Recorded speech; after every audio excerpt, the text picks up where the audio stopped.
ভাই কে এই স্ক্রিপ্টগুলো লিখতেছে? কাকে গাঁজা খাওয়ায় ওভারটাইম করাচ্ছে ফিফা? নাকি ইনফ্যান্তিনো জায়সার সাথে দেখা করে স্ক্রিপ্ট লিখতে বলছিল জায়সাকে কিছু, যাতে তার ওয়ার্ল্ড কাপ কিছু ইন্টারেস্টিং হয়ে যায়। এক রাতেই দুইটা অবিশ্বাস্য কামব্যাক। ভাই ফিফা, আমরা জানি তোমাদের প্ল্যান কি। তোমরা চাও আমাদেরকে প্রতিটা ম্যাচ দেখাইতে, তোমরা প্রতিটা মিনিট প্রতিটা অ্যাড দেখাইতে চাও আমাদেরকে।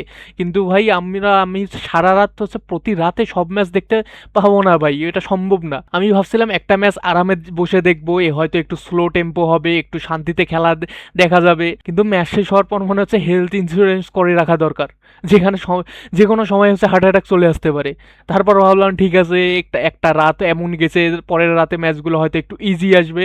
আরে ভাই, পরের রাতে আরো ভয়ঙ্কর ম্যাচ হবে। যেভাবে এই ওয়ার্ল্ড কাপ চলছে, বিশ্বাস করো কোনো নকআউট ম্যাচেরই কোনো গ্যারান্টি নেই। কে জিতবে কে হারবে কেউ জানে না। মনে হচ্ছে কেউ তাবিজ পরে এসেছে, কেউ কালো জাদু করেছে, কেউ সাদা জাদু করেছে। এই ওয়ার্ল্ড কাপে সবই চলতেছে এখন এমন অবস্থা যে নিজের আপন মানুষকেও বিশ্বাস করা যাচ্ছে না। কে কখন কে বিট্রে করে বসবে বলা যায় না। কিন্তু তার আগে আজ রাতে পর্তুগাল ভার্সেস ক্রোয়েশিয়া আর স্পেন ভার্সেস অস্ট্রিয়া, এই দুইটা মহাযুদ্ধ নিয়ে কথা বলার আগে গত রাত্রে মাস্টার ক্লাস, তাকে একটু রেসপেক্ট তো দিতেই হবে। কারণ what a beautiful way to start the night. England versus DR Congo, অসাধারণ একটা match. England versus DR Congo, সত্যি বলতে এই ওয়ার্ল্ড কাপ এ আফ্রিকান আর সাউথ আমেরিকান টিমগুলোর প্রতি আমার রেসপেক্ট দিন দিন আরও বেশি বাড়িয়ে যাচ্ছে। আর যারা আগে ভাবতো এর আগে আবার কি খেলবে, ইউরোপের টিমগুলোর সামনে টিকতেই পারবে না, তাদের জন্য একটা বড় রিয়ালিটি চেক এটা। হ্যাঁ, এই প্লেয়াররা ইউরোপের ক্লাবে খেলে না, কিন্তু ইন্টারন্যাশনাল ফুটবলে যে লেভেলের পারফরমেন্স দিচ্ছে সেটা সত্যি অবিশ্বাস্য। 75 মিনিট পর্যন্ত তো মনে হচ্ছিল ইংল্যান্ড ওয়ার্ল্ড কাপ থেকে আউট হয়ে যাচ্ছে। ম্যাচের শুরুটা ছিল একদম হাই ইন্টেন্সিটি, দুই দলের এন্ড টু এন্ড ফুটবল খেলতেছিল, একটার পর একটা অ্যাটাক, অ্যাগ্রেসিভ প্রেসিং, বল জেতার লড়াই সবই চলতেছিল এই ম্যাচে। শুরুর দিকে অপোনেন্টকে হার্ট করার চেষ্টা, সব কিছুই চলতেছিল এই ম্যাচে। আর কঙ্গো এর লেফট উইংয়ে যে একটা ছেলে খেলতেছিল, চিপেঙ্গা বলো আর কিপেঙ্গা, আলমেরিয়াতে খেলে সে, 28 বছর বয়সী। আর ভাই কালকে ও যা খেলেছে, মনে হচ্ছিল রোনালদো নাজারিও, রোনালদিনো, নেইমার তিনজনকে একসাথে মিক্স করে একজন প্লেয়ারকে বানানো হয়েছে। আমি এতটা ইমপ্রেস হয়েছিলাম, এক সময় গিয়ে তার আমি চেক করছিলাম যে এই প্লেয়ারের রিলিজ ক্লজ আছে কিনা। আর ওকে থামানো যাচ্ছিল না ভাই, এমন পারফরমেন্স দিচ্ছিল ওর ড্রিবলিং, ওয়ান টাইম কম্বিনেশন, তার ডিফেন্স লাইনের পেছনে রান, তারপর ডিফেন্ডারকে বিট করা, সব কিছু ছিল ওয়ার্ল্ড ক্লাস। ইংল্যান্ডের ডিফেন্ডাররা পুরো অসহায় হয়ে গেছিল ওর সামনে। আর এই একজন প্লেয়ারের কারণেই মাত্র 7 মিনিটে কঙ্গো প্রথম গোলটা করে বসে। তারপর তো স্বাভাবিকভাবেই সবাই ভাবছিল ঠিক ঠিক আছে, ইংল্যান্ড গোল খেয়েছে, এখন কয়েক মিনিটের মধ্যেই ইকুয়ালাইজ চলে আসবে। কিন্তু না, ডিআর কঙ্গো যে ডিফেন্সিভ পারফরমেন্স দেখিয়েছে এখন পর্যন্ত ওয়ার্ল্ড কাপে, সেটা অন্যতম সেরা। আর গোলকিপার লিওনেল মাপাসি, লিওনেল নাম থাকলে অবশ্যই সে গড কনভারসেশনে চলে আসবে, যার কথা আমার আমরা আগেও অনেকবার বলেছি। আবারও মনস্টার পারফরমেন্স দিতেছে সে। তাকে আমরা প্রথমে দেখি পর্তুগালের সাথে যে ডিআর কঙ্গো ম্যাচটা ড্র করে, সেই ম্যাচেই লিওনেল মাপাসির কথা হয়েছে। সে ওই ম্যাচের থেকে এই ম্যাচে আরও বেটার পারফরমেন্স দিয়েছে। ফার্স্ট হাফে যেদিক থেকেই শট আসুক, হেডার, ভলি, পাওয়ার শট, প্লেস, ফিনিশিং, সব কিছুই সে সেভ করে দিতেছিল। কিছুই তার পাশ দিয়ে যাইতেছিল না। এমনকি জুট বেলিংহাম বিশ্বাস করতে না পারে তাকে যা জড়িয়ে ধরেছিল ওদের। তারপর ডিআর কঙ্গোলের মিডফিল্ডের কথা যদি বলি, সেটাও ছিল দুর্দান্ত। ওদের ফিজিক্যালিটি, মিডফিল্ড প্রেস, অপোনেন্টকে টার্ন করতে না দেওয়া, ব্যাক পাস খেলতে বাধ্য করা, সব কিছু অসাধারণ ছিল। আমি যেমন প্রিভিউ ভিডিওতে বলেছিলাম যে আমি Jude Bellingham versus Chinnaswamy, Muthuswamy, Venugopal Iyer খেলা দেখবো, সেটা দেখেছি। তোমার মুত্তুস্বামী কোনোভাবেই কোন মিডফিল্ডকে তারা এমনভাবে মুত্তুস্বামী ডমিনেট করতেছিল, তাদেরকে টার্ন করার মতো সুযোগ দিতেছিল না যে তারা টার্ন করে একটা পাস খেলবে। এই কারণেই আফ্রিকান টিমগুলোর বিরুদ্ধে খেলাটা এতটা কঠিন, কারণ এদের শুধু টেকনিক্যাল ফুটবলই খেলতে দেয় না, তোমার পুরো রিদমটাই নষ্ট করে দেয় এরা। পর্তুগালের বিপক্ষেও আমরা এটা দেখেছি, উজবেকিস্তানের বিরুদ্ধেও দেখেছি, আর গতকাল ইংল্যান্ডের বিরুদ্ধে ঠিক এই জিনিসটাই করলো। তবে একটা সমস্যা আছে, এই ধরনের হাই প্রেসিং ফুটবল থেকে অনেক এনার্জি খরচ হয়। কারণ 45-60 মিনিট পর্যন্ত তুমি একই ইন্টেন্সিটি ধরে রাখতে পারবে না, কিন্তু এরপর ধীরে ধীরে স্ট্যামিনা ঠিকই কমতে শুরু হয়ে যায়, আর তখনই ম্যাচের মোমেন্টাম বদলে যেতে পারে। কিন্তু একটা জিনিস মাথায় রাখতে হবে, এই ধরনের হাই প্রেসিং ফুটবল 90 মিনিট ধরে খেলা প্রায় অসম্ভব। তুমি এই প্রথমে 45-60 মিনিট ফুল ইন্টেন্সিটিতে প্রেস করতে পারবে, মিডফিল্ড বন্ধ করে রাখতে পারবে, অপোনেন্টকে বিল্ড আপ করে দিতে পারবে, তারপর তুমি বিল্ড আপ বন্ধ করে দিতে পারবে, কিন্তু সময় এনার্জি ড্রপ করবেই, এক সময় না এক সময় সেই এনার্জি অবশ্যই ড্রপ করবে। আর ঠিক তখন সেখানেই ইংল্যান্ড ধীরে ধীরে ম্যাচে ফিরে আসা শুরু করে দেয়। তবে ফার্স্ট হাফে শুধু লিড ধরে রাখেনি ডিআর কঙ্গো এবং অ্যাটাকও করাও বন্ধ করেনি তারা।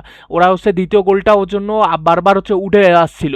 এমনকি ওদের রাইট সাইডে ওয়ান বিসাকা যেভাবে বল ক্যারি করতেছিল, প্রেস বিট করে সামনে উঠে আসতেছিল, সেটা দেখেও হচ্ছে আমি অবাক হয়ে গেছি। কার আর মনে রেখো যে ওরা কিন্তু হচ্ছে কোনো সাধারণ দলের বিপক্ষে খেলতেছিল না। এই ইংল্যান্ড মিডফিল্ডে আছে তাদের কাছে Jude Bellingham, Declan rice, Anderson, physicality আছে ওদের মধ্যে, টেকনিক্যাল কোয়ালিটি, প্রেসিং আছে, সব কিছুই আছে ওদের মধ্যে। জুড বেলিংহাম নিজেই ফ্রন্ট লাইন থেকে প্রেস করতেছিল, হ্যারি কেনও লাস্ট ম্যান পর্যন্ত প্রেস করতেছিল। সাধারণ ইংল্যান্ডের কাছ থেকে আমরা এমন কমপ্লিট পারফরমেন্সই আশা করি, কিন্তু ডিআর কঙ্গো যেভাবে অন্তত 60 মিনিট ওদের কাউন্টার করেছে সেটা সত্যি অসাধারণ ছিল। কিন্তু শেষ পর্যন্ত কোয়ালিটি আর স্কোয়াড ডেপথেই পার্থক্য করে দিচ্ছে। বেঞ্চ থেকে অ্যান্থনি গর্ডন, সাকা, এর মধ্যে পার্থক্য, এটাই টপ টিম আর নর্মাল টিমের মধ্যে হচ্ছে বড় ডিফারেন্স। তোমার বেঞ্চে এমন প্লেয়ার বসে আছে যে হচ্ছে নামার সঙ্গে সঙ্গেই হচ্ছে ম্যাচের ফ্লো বদলে দিতে পারে, আর সেটাই হয়েছে। ধীরে ধীরে কঙ্গো ক্লান্ত হয়ে পড়ছিল, তখন হচ্ছে ডিপ ব্লকে বসে থাকা ছাড়া তাদের কাছে কোনো উপায় ছিল না। সেখানে হচ্ছে অ্যান্থনি গর্ডনের ক্রস থেকে হ্যারি কেনের প্রথম গোল আসে, তারপর হচ্ছে ম্যাচের একদমের শেষ মুহূর্তে গর্ডনের আবার পাস থেকে হচ্ছে হ্যারি কেনের আবারও উইনার। আনবিলিভেবল ফিনিশ ছিল ওইটা, হ্যারি কেনের সেকেন্ড গোলটা আনবিলিভেবল ফিনিশ ছিল ওইটা। এই পুরো সিজনে জুড়েই হচ্ছে হ্যারি কেন যেভাবে খেলেছে সেটা সত্যি অন্য লেভেলের। সে ধীরে ধীরে লিওনেল মেসির কিছু গোলের রেকর্ডের দিকেও এগিয়ে যাচ্ছে। যদি আমি ভুল না হয়ে থাকি, ক্যালেন্ডার ইয়ারে মেসির হচ্ছে পর থেকে ধারাবাহিক গোল করা খুব কম প্লেয়ারই আছে হ্যারিকেনের মতো। হ্যারিকেন এখন যে লেভেলে পারফর্ম করতেছে, যদি সে এই ইংল্যান্ড টিমকে ট্রফি পর্যন্ত নিয়ে যেতে পারে তাহলে এটা হবে তার কেরিয়ারের অন্যতম সেরা সিজন।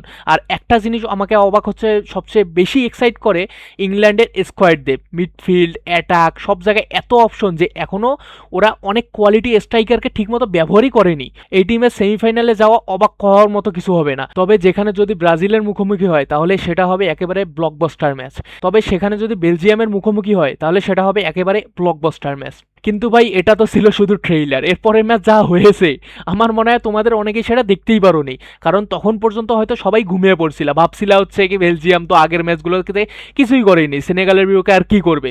আর সত্যি বলতে ম্যাচের প্রথম 85 মিনিট পর্যন্ত ঠিক সেটাই হচ্ছিল। পুরো ম্যাচটা ছিল সেনেগালের কন্ট্রোলে। ফার্স্ট হাফে বেলজিয়ামের এক্সজি ছিল মাত্র 0.17 আর সেনেগালের এক্সজি ছিল 1.90। ওরা ইতিমধ্যে 60টা শট নিয়ে ফেলেছিল, দুইটা ছিল একেবারে বিগ চান্স। অন্যদিকে বেলজিয়াম প্রায় কিছুই ক্রিয়েট করতে পারেনি। আর এটা নতুন কিছু না, যদি বেলজিয়ামের গ্রুপ স্টেজের ম্যাচগুলো তোমরা দেখে থাকো তাহলে বুঝবে ওরা এমন একটা টিম যারা স্লো টেম্পো ফুটবল খেলতে সবচেয়ে বেশি কমফোর্টেবল। তুমি যদি ওদের উপর হাই ইন্টেন্সিটি চাপিয়ে দাও ওরা পজিশন রাখবে ঠিকই, কিন্তু হচ্ছে ওদের যেই পজিশনে থেকে ডেঞ্জারাস কিছু তৈরি করবে সেটা হচ্ছে খুব কষ্টকর হয়ে যায় ওদের জন্য। কারণ কেভিন ডি ব্রুইনের মতো ক্রিয়েটিভ প্লেয়াররা এখন আগের মতো ইয়াং নেই, আর সামনে যারা খেলছে তারা হচ্ছে বল ক্যারি করতে পারে কিন্তু অফ দ্য বল রান খুব বেশি দেয় না, ফলে মিডফিল্ডরা কিলার পাস হচ্ছে খুঁজে পায় না। অন্যদিকে জেরেমি ডোকুয়ের মতো প্লেয়াররা অনেক ফাস্ট টেম্পোতে খেলতে চায়, ফলে পুরো টিমের মধ্যে একটা টেম্পো মিসম্যাচ তৈরি হয়। আর এই প্রবলেম গ্রুপ স্টেজেও আমরা বারবার দেখেছি। এই কারণেই 80 মিনিট পর্যন্ত সেনেগাল একবারে কমফোর্টেবল ছিল, ওরা নিজেদের ন্যাচারাল ফুটবল খেলতেছিল, long ball, high press, wing থেকে দ্রুত উঠে ক্রস, একেবারে টিপিক্যাল আফ্রিকান ফুটবল। এই ইন্টেন্সিটি সামলানো হচ্ছে বেলজিয়ামের জন্য খুব কঠিন হয়ে যাচ্ছিল। সত্যি বলতে ফার্স্ট হাফে এই সেনেগাল 3টা হচ্ছে গোল করতে পারতো। প্রথম গোল আসে একটা ক্রস থেকে, বলটা পোস্টে লেগে ফিরে আসে আর রিবাউন্ড থেকে গোল। আর দ্বিতীয় গোল ছিল হচ্ছে একটা দুর্দান্ত লং বল ডিফেন্স লাইনের পেছনে রান দিয়েছিল মামাদু স্যার, কেউ ধরতেই পারেনি, মামাদু স্যারকে কেউ ধরতেই পারেনি। আর কর্তোয়ার বিপক্ষে ওর পাওয়ারফুল ফিনিশিং একদম সিম্পলি আনস্টপেবল ছিল। এরপর একটা জিনিস খুব পরিষ্কার চোখে হচ্ছে পড়তে শুরু করলো, যখন সেনেগাল ম্যাচে কমফোর্টেবল হয়ে গেল তখন ওদের প্রেসিংয়ের ইন্টেন্সিটি একটু একটু করে কমতে শুরু করলো। আর আগের মতো হচ্ছে অ্যাগ্রেসিভ প্রেস করতেছিল না, বরং মিডফিল্ডে একটু সময় নিচ্ছিল, গেম কন্ট্রোল করার চেষ্টা করতেছিল। আর ঠিক তখনই বেলজিয়াম সুযোগ পেয়ে যায়। এখন তুমি দেখবে হচ্ছে বেলজিয়াম আরও বেশি ক্রস তুলতে শুরু করেছে, কারণ হচ্ছে ওরা বুঝে গিয়েছিল গ্রাউন্ড কম্বিনেশন দিয়ে লাভ হচ্ছিল না। তখন বেঞ্চ থেকে তারাও নামিয়ে আনে রোমেলো লুকাকুকে, আর অনেস্টলি ওর গোলটাই ম্যাচটা পুরো ঘুরিয়ে দিয়েছিল, কারণ দারুণ একটা ফিনিশিং দিয়েছিল নিয়ার পোস্টে। এমন একটা পাওয়ারফুল স্ট্রাইক গোলকিপারের করার কিছুই ছিল না। আমার মনে হয় সেনেগাল যদি শেষ পর্যন্ত একই ইন্টেন্সিটি ধরে রাখতো তবুও এই গোলটা হয়তো হচ্ছে আটকানো যেত না, কারণ ফিনিশটা ওয়ার্ল্ড ক্লাস ছিল। কিন্তু দ্বিতীয় গোলের সময় পুরো ডিফেন্স ঘুমিয়ে পড়েছিল, প্রথম ক্রসটাই হচ্ছে প্রপারলি ক্লিয়ার করতে পারেনি, তারপর গোলকিপারের পজিশনিং, ডিফেন্ডারদের ম্যান মার্কিং সব মিলিয়ে সবাই হচ্ছে একটু বেশি রিল্যাক্সড হয়ে গিয়েছিল। আর ইন্টারেস্টিং ব্যাপারটা হচ্ছে এই গোলে যে ট্রসার আর টিলিম্যান্স এর কম্বিনেশনে যে গোলটা হয়েছিল, এদের মধ্যে কিছুক্ষণ আগেই হচ্ছে এদের মধ্যে তর্কাতর্কি হয়ে গেছিলো, এদের মধ্যে মারামারি লেগে গেছিলো, কিন্তু তারাই হচ্ছে তারপর কম্বিনেশন করে গোলটা দেয়। 2-0 লিড পাওয়ার পর সেনেগাল ভেবেছিল এই ম্যাচটাও তো আমাদের হাতেই, আর ঠিক সেই ওভার কনফিডেন্সটাই শেষ পর্যন্ত তাদের ডুবিয়ে দিল। এক্সট্রা টাইমে হচ্ছে বেলজিয়াম একটা পেনাল্টি পায় লাস্ট মোমেন্টে একদম, যেটা হয়তো ওয়ার্ল্ড কাপে এইটাই হচ্ছে লাস্ট মিনিট পেনাল্টি, 125 মিনিটের ওইদিকে পেনাল্টি পায় বেলজিয়াম, আর সেখান থেকেই হচ্ছে ম্যাচ উইনার তারা মারে। বেলজিয়াম সামহাও ম্যাচটা জিতে নিল। সত্যি বলতে সেনেগালের জন্য খুবই হার্ট ব্রেকিং। আফকনে যেভাবে তারা খেলেছিল, এই ওয়ার্ল্ড কাপেও যেভাবে শুরু করেছিল, অনেকেই ভাবছিল এবার হয়তো টুর্নামেন্টের বিগেস্ট ডার্ক হর্স হবে সেনেগাল, কিন্তু শেষ পর্যন্ত এমন একটা বেলজিয়ান টিমের কাছে তারা বাদ পড়লো যারা হচ্ছে নিজেরাও কনভিন্সিং ফুটবল খেলতে পারেনি।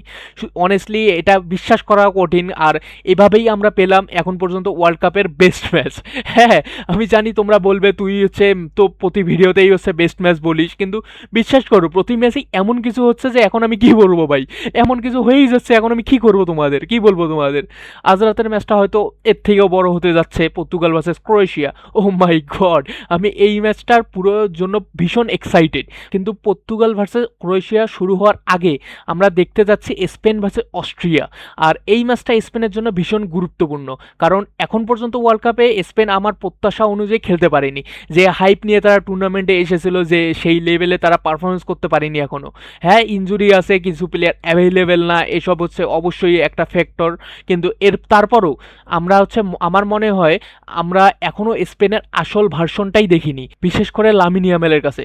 ম্যাচের আগেও একটা হচ্ছে ইন্টারভিউ দিয়েছে, খুব কনফিডেন্স নিয়ে বলেছে আমরা হচ্ছে ফ্রান্সকেও হারিয়েছি আগে, আমরা হচ্ছে জানি হচ্ছে কিভাবে কতটা ভালো খেলে টিম, একদম টিপিক্যাল হচ্ছে লামিন ইয়ামাল কনফিডেন্স। আর অনেস্টলি ওর ওয়ার্ল্ড কাপ পারফরমেন্স দেখার পর এই কনফিডেন্স ওর মানিয়েও যায়। আর ও হচ্ছে একটা কথা বলেছে যেটা আমার খুব ভালো লেগেছে, সে বলেছে গ্রুপ স্টেজে ওয়ার্ল্ড কাপ শুরু হয় না, আসল ওয়ার্ল্ড কাপ শুরু হয় নকআউট থেকে। কথাটা একদম ভুল না, কিন্তু এখন এই কথার প্রমাণ দেওয়ার সময়। এখন হচ্ছে আজ অস্ট্রেলিয়ার বিপক্ষে তাকে হচ্ছে অবশ্যই পারফর্ম করতে হবে, কারণ অস্ট্রিয়া কোনো ইজি অপোনেন্ট না, নাম্বারসেও হচ্ছে ওরা খুব ইমপ্রেসিভ, আর ওদের বিরুদ্ধে খেলাটা খুব মোটেও সহজ হতে যাচ্ছে না।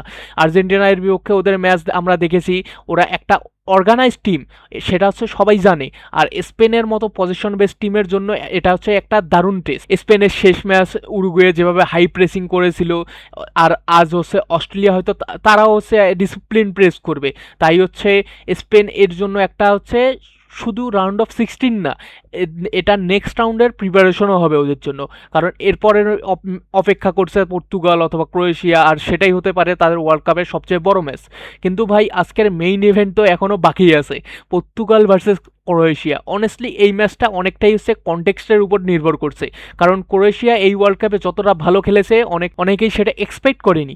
ওরা প্রথম ম্যাচ ইংল্যান্ডের কাছে 4-2 ব্যবধানে হেরেছিল, কিন্তু স্কোর লাইন দেখে ভুলে হচ্ছে করবেন না, কারণ হচ্ছে ওই ম্যাচের ফার্স্ট হাফটাই দেখিয়ে দিয়েছিল এই টিম যে কাউকে সারপ্রাইজ দিতে পারে, যে কাউকে তারা সারপ্রাইজ দিতে পারে। ওরা খুব দ্রুত ট্রানজিশনে উঠতে পারে, হাফ চান্স থেকেও গোল বের করে আনতে পারে, অনেক সময় এক্সিএর থেকেও বেশি আউটপুট দেয় ওরা, মানে কম চান্স ক্রিয়েট করেও ইফিসিয়েন্ট ফিনিশিং করতে পারে তারা। তারপর পানামাকে হারিয়েছে, ঘানাকে হারিয়েছে। আর এই দুই ম্যাচ ক্রোয়েশিয়া একটা জিনিস পরিষ্কার করে দিয়ে দেখিয়েছে, ওরা শুধু কাউন্টার অ্যাটাক খেলতে পারে না, গেম কন্ট্রোলও করতে পারে। ইংল্যান্ডের বিপক্ষে হাই ইন্টেন্সিটি ফুটবল খেলেছে, তারপর আবার অন্য ম্যাচে পজিশন কন্ট্রোল করেছে, এমনকি গেম ম্যানেজমেন্টেও দারুণ ওদের। যদি ঘানার ম্যাচটা মনে করে থাকো, শেষ দিকে ঘানা যখন ফুল প্রেস করতে শুরু করেছিল, ক্রোয়েশিয়া তখন একদম কাম ছিল, বল ধরে রেখেছে, সময় নষ্ট করেছে, গেম স্লো করেছে, এক্স্যাক্টলি যেটা বড় দলগুলো করে। আর সবচেয়ে অবাক করা জিনিস, 95 মিনিটের দিকে গিয়ে লুকা মদ্রিচকে ফুলব্যাক পজিশনে ডিফেন্ড করতে দেখেছো। 40 বছরের কাছাকাছি একজন প্লেয়ার, তবুও শেষ মিনিট পর্যন্ত স্প্রিন্ট করছে। এটাই ক্রোয়েশিয়া, এক্সপিরিয়েন্স আর হচ্ছে ডিসিপ্লিনে অসাধারণ কম্বিনেশন এদের। তবে শুধু সিনিয়র প্লেয়াররাই না, ওদের কাছে একটা ইয়াঙ্গার জেনারেশনও আছে, যেটা হচ্ছে প্যারিসিসের মতো এক্সপিরিয়েন্স প্লেয়ার্স আছে, আবার পাশে 22-23 বছরের ইয়াং প্লেয়াররাও আছে যারা ওদের সাপোর্ট করছে। এই ব্যালেন্সটাই হচ্ছে ক্রোয়েশিয়াকে ডেঞ্জারাস বানিয়ে দিয়েছে। আর সবচেয়ে বড় কথা, এই সিনিয়র প্লেয়াররা এখনও ইন্টেন্সিটিতে কোনো হচ্ছে ছাড় দিচ্ছে না। এবার সে হচ্ছে আসি পর্তুগালের কথায়, শেষ ম্যাচের হচ্ছে পর পর্তুগালকে নিয়ে অনেক থিওরি ঘুরছে, বিশেষ করে কলম্বিয়া ম্যাচের পর। কারণ সত্যি বলতে পর্তুগাল একদমই কনভিন্সিং লাগেনি, বরং ওরা ভাগ্যবান যে ম্যাচটা হারেনি ওরা। অনেকে আবার বলছে পর্তুগাল নাকি ইচ্ছা করেই ম্যাচটা হচ্ছে জিততে চায়নি, কারণ ব্র্যাকেটের এই সাইডে থাকলে ইউরোপিয়ান টিমগুলোর সঙ্গেই বেশি খেলতে হতো, আর সেটা নাকি পর্তুগালের জন্য বেটার। এগুলো হচ্ছে কথা, এগুলো কথা কতটা সত্যি কেউ জানে না। কিন্তু যদি আজকে ম্যাচেও ডিআর কঙ্গো বা কলম্বিয়ার ম্যাচের মতো হয়ে যায়, তাহলে পর্তুগাল সত্যি বড় হচ্ছে সমস্যায় পড়তে পারে। এদিকে ম্যাচের আগে একটা বড় খবর শোনা যাচ্ছে, ক্রিস্টিয়ানো রোনালদো নাকি বেঞ্চ থেকে শুরু করতে পারে, কিন্তু নিউজ কতটা রিলায়েবল সেটা হচ্ছে এখনো বলা যাচ্ছে না, বলা কঠিন। এটা অফিসিয়াল লাইন আপ না আসা পর্যন্ত কিছুই নিশ্চিত না। কিন্তু তবে হচ্ছে পর্তুগাল আগের ম্যাচের মতো লাইন আপ নিয়ে যদি নামে, শুধু হচ্ছে জোয়াও নেভেসের জায়গায় পরিবর্তন আনে, তাহলে এই ম্যাচটা স্পেনের আগে ওদের হচ্ছে জন্য পারফেক্ট প্রিপারেশন হবে। কারণ ক্রোয়েশিয়া এমন একটা টিম যারা গেমের হচ্ছে 3টা ফেসে এই ফুটবল খুব ভালো খেলতে পারে। হাই ইন্টেন্সিটি, কাউন্টার অ্যাটাক, তারপরে হচ্ছে তাদের হচ্ছে পজিশন ধরে রাখতে পারে, আবার দরকার হলে গেম স্লো করেও খেলতে পারে তারা। মানে স্পেনের বিপক্ষে যা যা চ্যালেঞ্জ আসতে পারে তার অনেকটাই ক্রোয়েশিয়ার বিপক্ষে প্র্যাকটিস হয়ে যাবে। অবশ্য পর্তুগাল যদি ক্রোয়েশিয়াকে হারাতে পারে, কারণ হচ্ছে এই ম্যাচে মোটেও ইজি হবে না। যদিও সে একটা জায়গায় হচ্ছে ক্রোয়েশিয়াকে একটু ভালনারেবল মনে হচ্ছে, ওদের হচ্ছে সেন্টার ব্যাক পেয়ার এখন পর্যন্ত মোটামুটি ভালো খেলেছে, কিন্তু যদি ইংল্যান্ড ম্যাচটাকে রেফারেন্স ধরি, তাহলে ওখানে কিছু উইকনেস দেখা গিয়েছিল। তখন হচ্ছে পর্তুগাল যদি হচ্ছে সেই স্পেসগুলো কাজে লাগাতে পারে, তাহলে এদের হচ্ছে সুযোগ থাকবে। আর পর্তুগালের কোয়ালিটি নিয়ে তো আলাদা করে কিছুই বলার নাই, স্কোয়াডের ট্যালেন্ট আর হচ্ছে এর কোনো অভাব নেই ট্যালেন্টের। ব্রুনো ফার্নান্ডেজকে নিয়ে হচ্ছে অনেক ক্রিটিসিজম হচ্ছে, ভিরিনাও আগের ম্যাচে অনেক ক্রিটিসিজম খেয়েছে, কিন্তু আমার মনে হয় আজ পর্তুগাল অনেক বেশি ভার্টিক্যাল ফুটবল খেলবে। ওরা ডিরেক্ট অ্যাটাক করবে, অনেক বেশি শুট নেবে। শুধু রোনালদো না, Joao Felix, Pedro Neto, Bruno Fernandes, এমনকি নুনো মেন্ডেস অ্যাটাকে জয়েন করতে পারে। তাহলে হচ্ছে ওদের হচ্ছে সবাইকে দূর থেকে শট নিতে দেখা যাইতে পারে। আমার প্রেডিকশন পর্তুগাল আজ অন্তত 20টা থেকে 25টা শট নিবে, আর সেই হিসাবে কমপক্ষে 2টা গোল তো করা উচিত তাদের। কিন্তু সমস্যা হলো ক্রোয়েশিয়াকে 2 গোল হচ্ছে দেওয়া এত সোজা না। এই টিম আগের অনেক ওয়ার্ল্ড কাপের বিগ টিমকে হচ্ছে সারপ্রাইজ করে দিয়েছে।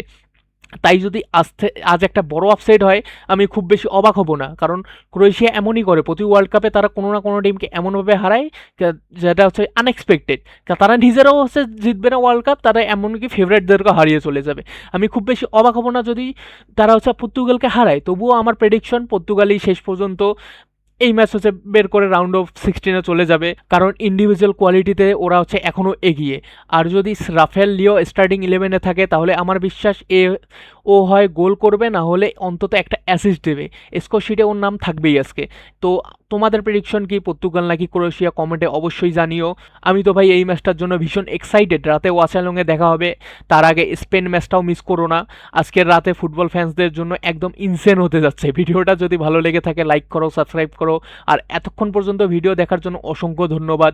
আবার দেখা হবে পরের ভিডিওতে, ততক্ষণ পর্যন্ত take care, stay safe, peace out, bye by.